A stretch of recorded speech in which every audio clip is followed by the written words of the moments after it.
Friends, আমি আবারও একটা ভিডিও নিয়ে চলে আসলাম। আমি কদিন ধরেই ভাবছি যে মুখে এত ট্যান পড়েছে কীভাবে রিমুভ করতে পারি, তো সেটাই আমি তোমাদের সাথে শেয়ার করবো। চলো দেখতে থাকো।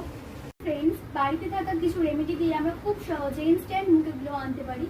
আমি যেহেতু আমার বাড়িতে শুধু কফি আছে, তাই আমি কফি দিয়ে পুরো ফেসটা অ্যাপ্লাই করব। তোমাদের বাড়িতে যদি টক দই থাকে তাহলে তোমরা কফির সাথে সামান্য পরিমাণ টক দই মিক্সড করে তোমরা পুরো ফেসে অ্যাপ্লাই করতে পারো, এবং যেটা 5 মিনিট রেখে মুখটা ওয়াশ করে নিলে তোমরা দেখতে পারবে ইনস্ট্যান্ট গ্লো। তো আমি একটুখানি কফি বের করে নিচ্ছি। তো আমি পরিমাণ মতন কফি দেবো, যেহেতু আমি ফেসে অ্যাপ্লাই করবো তাই আমি 1 চামচ মতন কফি নিচ্ছি।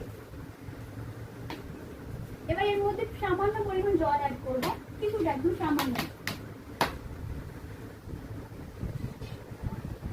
দেখতেই পাচ্ছি একদম সামান্য পরিমাণ জল অ্যাড করে নিচ্ছি। এবার আমি একটা ব্রাশের সাহায্যে পুরোটা আমি অ্যাপ্লাই করে নেবো ফেসের মধ্যে।